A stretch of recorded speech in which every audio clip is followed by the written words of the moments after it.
Olá, bom dia. Estamos aqui em mais um Momento Democrático. Hoje vamos fazer o programa da nossa série Fala Prefeito. E eu e o Ronaldo Bianchi, aqui no portal RC1, vamos ter o prazer de receber o prefeito de Botucatu, Mário Pardini. O prefeito é formado em Administração de Empresas pela Faculdade Paulista de Administração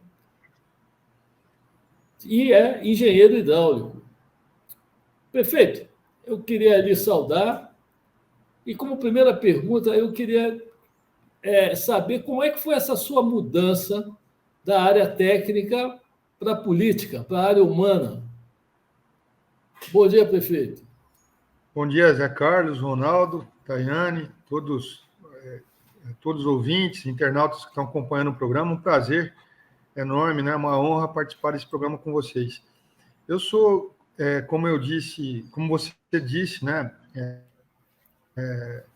Técnico, sou formado em administração de empresas, depois fiz engenharia civil em Jundiaí, na minha passagem pela região de Campinas e Jundiaí. Depois, voltando para Botucatu, eu fiz um mestrado aqui na agronomia, na Unesp, mas em irrigação e drenagem, que é mais minha área, né? Que é a minha área.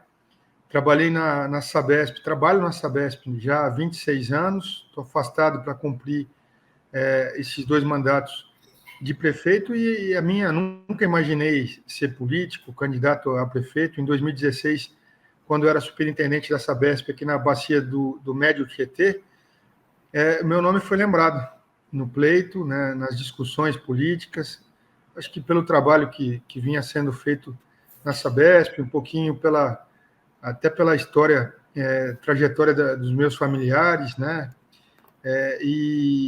e fui, então, candidato em 2016 a prefeito de Botucatu, né? Fui reeleito em 2020 com 85,51% dos votos válidos na minha cidade, né? A maior eleição da história de Botucatu.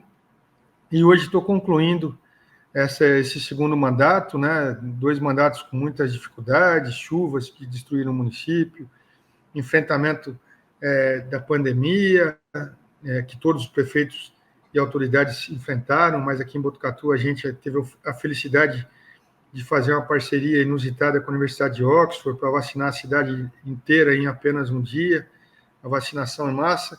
Então, vivi muitas coisas aqui na nossa cidade, muitas dificuldades, e chego pertinho do final desse segundo mandato com um sentimento, com muitas coisas para entregar ainda. Eu acho que tem muitas coisas para a gente resolver no município, mas com o sentimento de ter feito o melhor, de ter entregue o melhor que eu podia entregar para a população de Botucatu.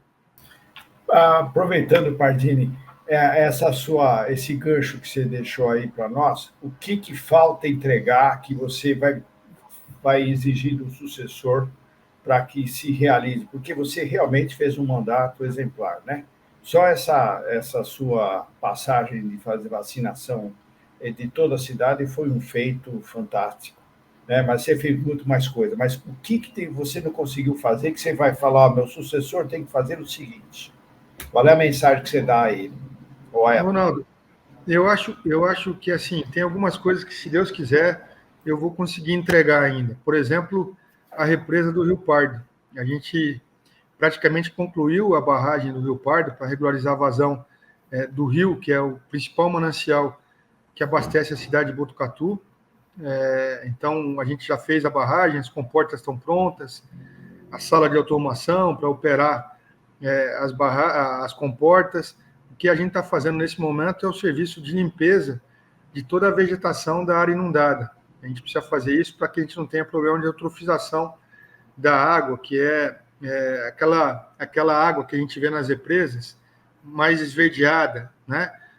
Então, a gente está removendo toda a vegetação desse perímetro molhado, da área inundada, para conseguir programar, junto com o DAE e junto com a CETESB, o início de enchimento dessa barragem. Então, eu gostaria, foi uma luta minha, desde que era superintendente da Sabesp, engenheiro da empresa, lá em 2014, no auge da pandemia, a gente começou a fazer as primeiras concepções dessa barragem. Depois, me tornei prefeito e pude ter a oportunidade de colocar esse projeto embaixo do braço, buscar financiamento, apoio, para que a gente pudesse iniciar a construção, e a gente conseguiu concluir essa obra.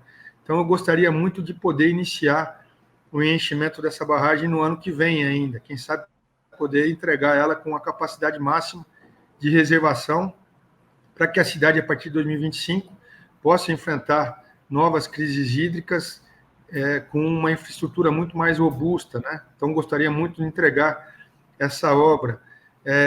A gente ampliou as vagas de ensino de tempo integral. Em 2017, no início do meu primeiro mandato, a gente tinha mais ou menos 300, pouco menos de 300 vagas de ensino de tempo integral nas nossas escolas públicas municipais. E a gente elevou esse número com as escolas que a gente construiu para 3 mil, quase 3 mil vagas. E quantos alunos tem a rede Botucatu? pública? E qual é o número de a gente tem entre Funde 1, Funde 2 e educação infantil, a gente tem cerca de 15 mil alunos, né? Mas o nosso grande objetivo é universalizar o ensino tempo integral no Fundamental 1, que são os anos iniciais de alfabetização das crianças. A gente vê nesse Brasil inteiro crianças na 5ª, 6ª série que ainda não foram alfabetizadas. Então, o nosso grande esforço é para universalizar o ensino tempo integral. Embora a gente tenha, no Fundamental 1, de 1ª a 5ª série, embora a gente tenha avançado muito, ainda tem mais um tanto para avançar, para que a gente possa universalizar o ensino tempo integral de 1º ao 5º ano, né? A gente ampliou a carga horária de português, matemática, a gente estabeleceu um simulado na rede para conseguir monitorar quais são os pontos mais frágeis, escolas mais frágeis, alunos que precisam de aula de reforço. A gente instituiu aula de reforço.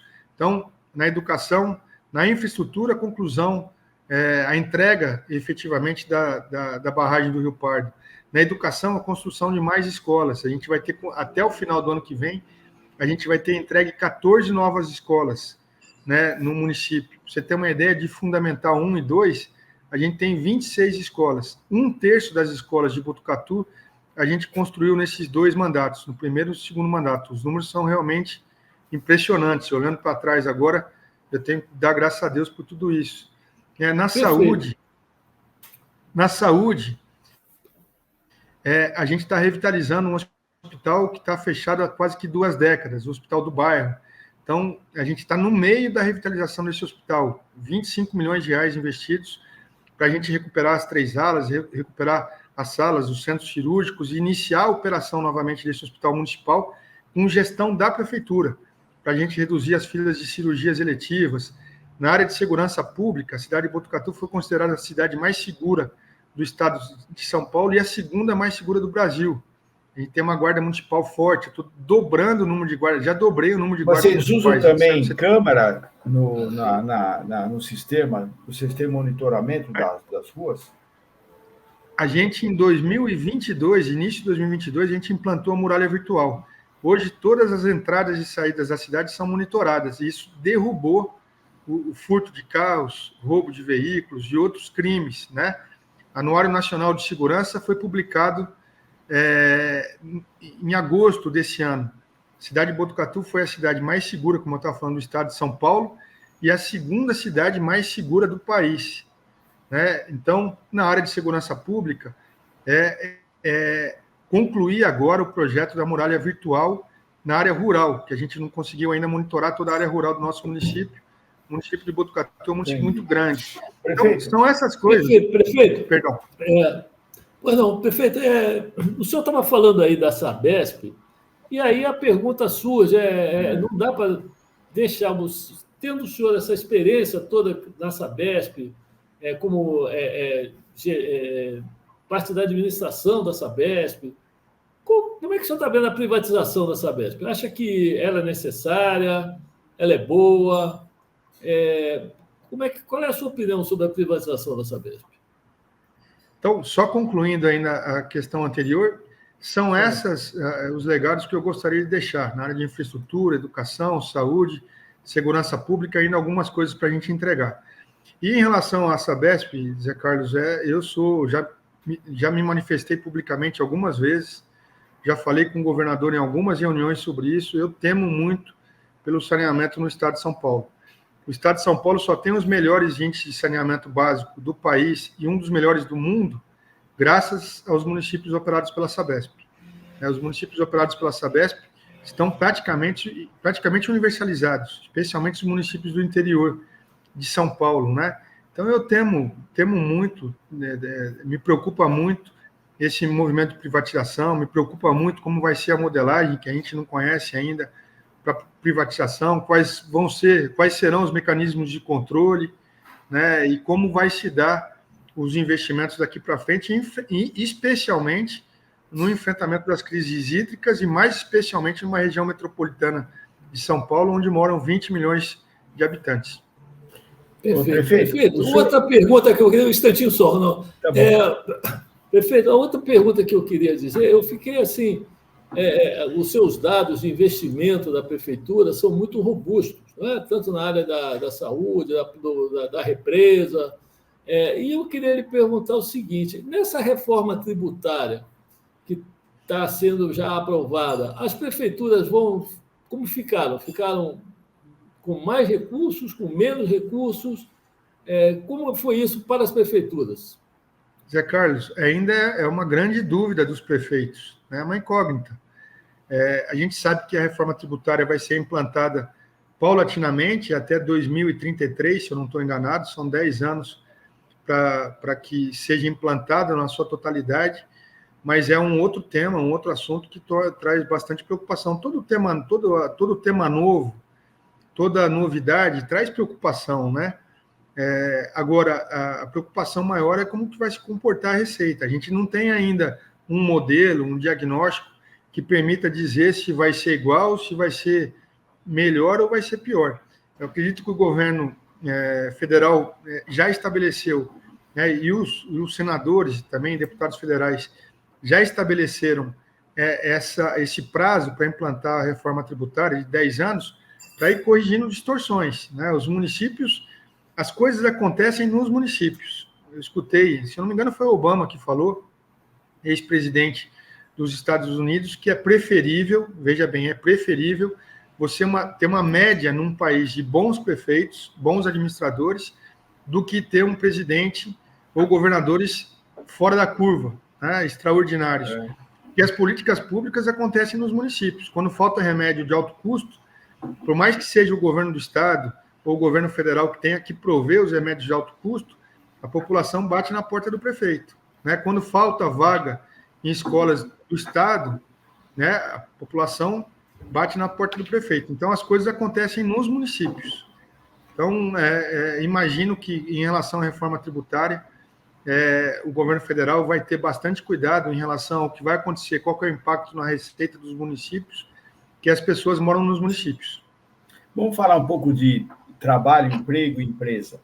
Botucatu sempre foi uma cidade muito progressista, né?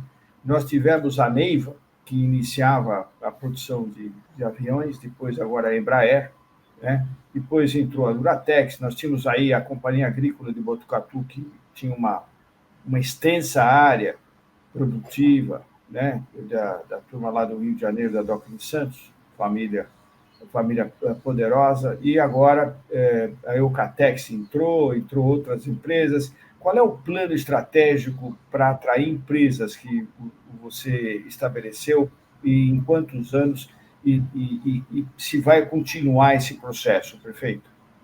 Ronaldo, os números de Botucatu realmente impressionam, né? E eu eu acredito muito que ao longo desse tempo alguns milagres aconteceram aqui, né? Atribuo boa parte não, tudo que está acontecendo aqui na nossa cidade a Deus. Eu tenho que dar esse testemunho aqui. E nesse ano a gente recebeu os indicadores de geração de novos postos de trabalho, né? O CAGED, que é um indicador também produzido pelo governo federal, né? Então não tem como os municípios manipularem esses números. Só no ano de 2023 a gente gerou cerca de 2.000, e não terminou o ano ainda, a gente gerou cerca de 2.500 novos postos de trabalho na cidade de Botucatu. A gente entregou nesse ano, faz uns 6 meses mais ou menos, eu entreguei o Distrito Industrial 4, um distrito industrial novo, construído pela prefeitura, um empreendimento construído com recursos majoritariamente da prefeitura de Botucatu. Então, a gente adquiriu a área, a gente fez o projeto, a gente abriu as ruas, a gente implantou todo o sistema de drenagem, abastecimento de água, coleta de esgoto, toda a iluminação pública, pavimentação guia, sarjeta e pavimento asfáltico, às custas de recursos do Tesouro Municipal. A gente teve um aporte de recursos do Estado, mas foi minoritário. Esse distrito industrial está sendo muito procurado, né? Intensivamente procurado, já tem grandes indústrias sendo construídas no Distrito Industrial 4. Né? A expectativa de geração de mais postos de trabalho é muito boa.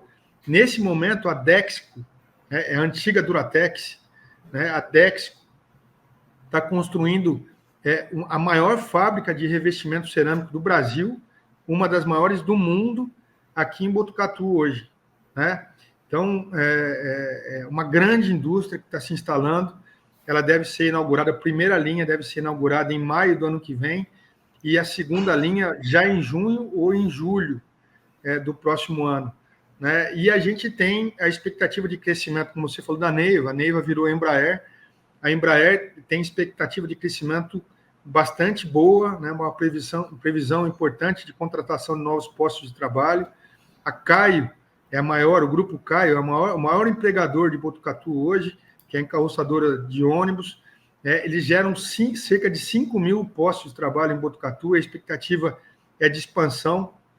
A produção já está totalmente tomada para o ano 2024 inteiro, e já parte do ano 2025, as contratações já aconteceram, os contratos já foram assinados para praticamente utilizar toda a capacidade de produção da Caio no ano 2024, 2025.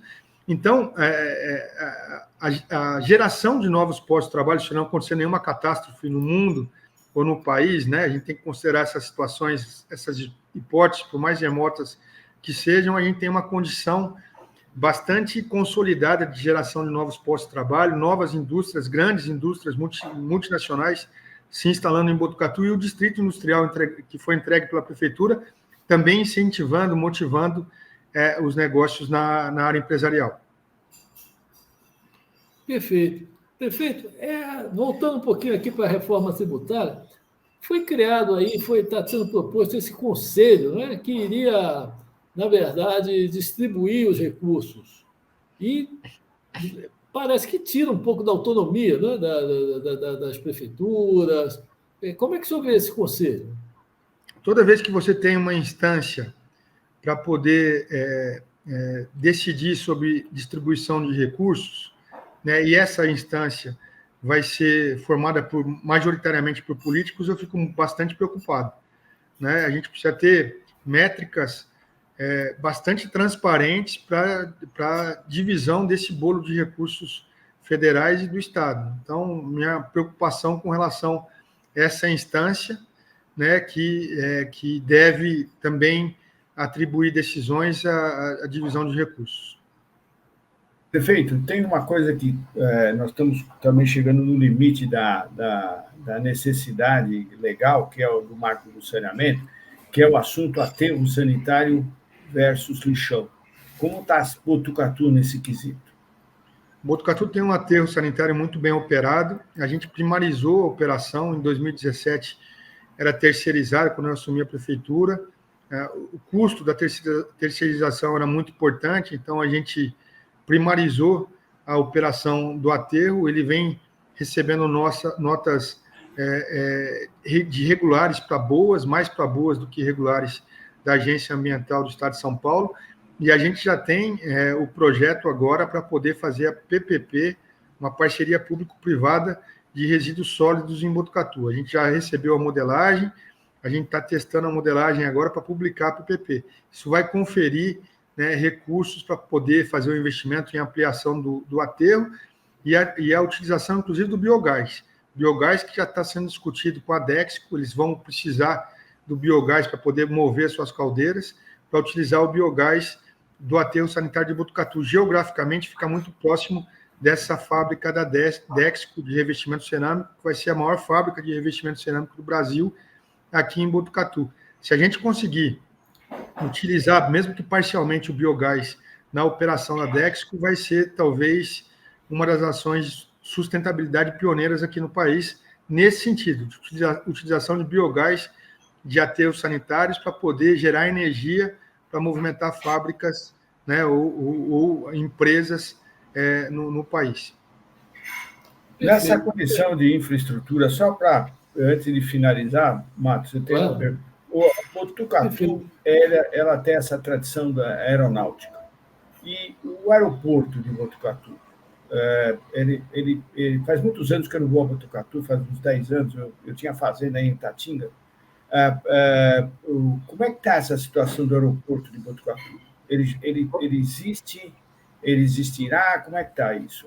Ele existe, está em operação. Inclusive, esse aeroporto ele está preparado, né, tem infraestrutura adequada para receber, inclusive, aviões da FAB. Né? Ministros já desceram aqui, né, governadores utilizam aviões... É utilizado por passageiros também ou não? Passageiros não tem voo comercial. Acho que em função da escala, né, Ronaldo, ainda a gente não alcançou um patamar para ter voo comercial.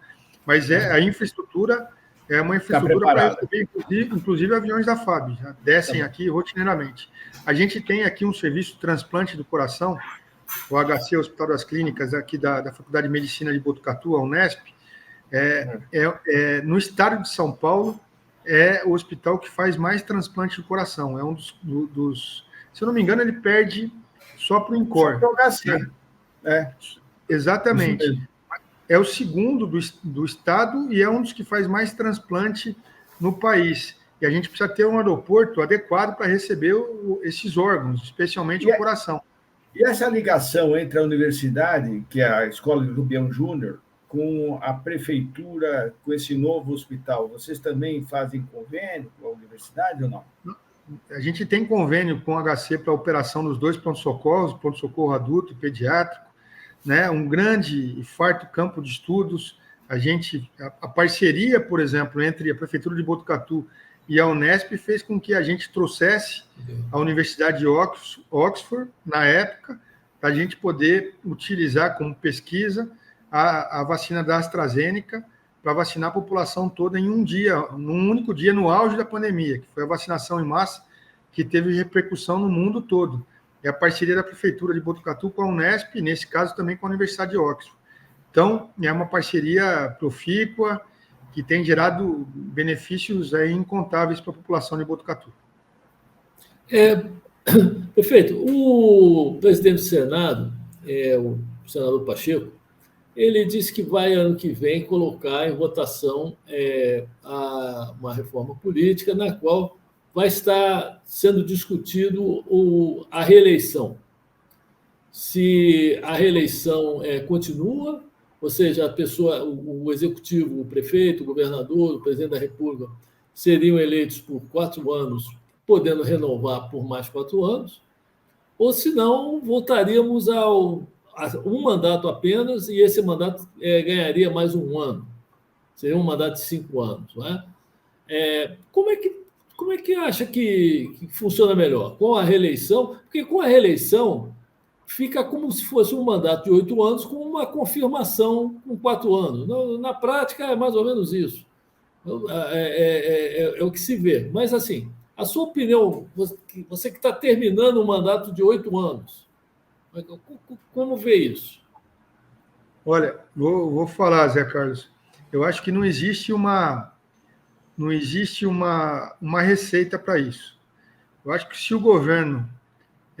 e a reeleição ela é utilizada pelos eleitores para isso. Se o governo é um governo sério, né, honesto, que está promovendo a transformação da cidade, melhorando os serviços públicos dos municípios, eu acho que a reeleição ela só ajuda a população, só ajuda a cidade, né? Quando você tem um governo que não é bom, não é bem avaliado, a reeleição confere, né, a possibilidade, e daí até estranho, né, até utópico isso, talvez, né, mas confere ao mau gestor a alternativa de se manter no cargo, né? É lógico que isso passa pelo crivo dos eleitores, mas muitas vezes em cidades menores, especialmente cidades pequenas, você está sentado na cadeira do prefeito e você confere uma vantagem em relação aos outros candidatos.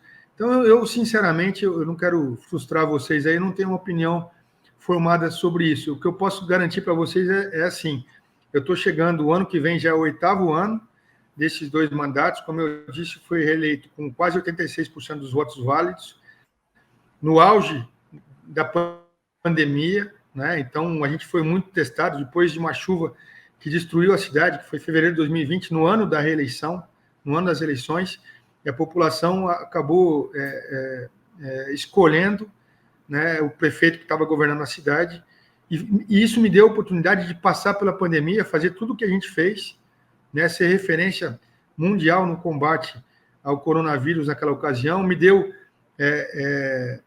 a oportunidade de reconstruir a cidade. A gente teve que refazer 41 pontes, rodaram 41 pontes nas chuvas de fevereiro de 2020, e se eu não tivesse a oportunidade de ser reeleito, provavelmente eu deixaria esses serviços pela metade, né? Uma cidade destruída, um enfrentamento da pandemia por se fazer, e o próximo prefeito teria que iniciar o governo dele sem estar, talvez, tão aquecido para enfrentar tantos problemas. Então, eu acho que quando o governo é bom, a reeleição é positiva. Quando a gente tem governos que não são bons, mas que têm a possibilidade de discutir a reeleição, isso não é positivo. Então, e eu estou chegando no final de 8 anos e trabalhando muito, entregando muito, com a sensação que podia ter entregue mais ainda. Tem obras, por exemplo, a obra de uma represa, eu comecei a concepção quando era engenheiro da Sabesp em 2014. Né? Eu passei mais 2 anos pela Sabesp, mais 8 anos como prefeito, e eu vou conseguir talvez entregar a barragem operando do Rio Pardo para garantir o abastecimento de água, talvez para o próximo século aqui para a minha cidade, eu vou ter conseguido entregar depois de 10 anos de muito trabalho em relação a esse projeto. Então, se você pensar que 4 anos, 5 anos é pouco tempo para entregar um projeto de infraestrutura de tamanho e envergadura. Não sei se deu para entender. Não, deu sim, prefeito. E de qualquer forma, o seu aviso, né, que vamos ver isso com muita calma, com muito cuidado, com muita prudência, não é? Não é um assunto para ser resolvido no calor de uma discussão política, é um assunto para ser bem sopesado.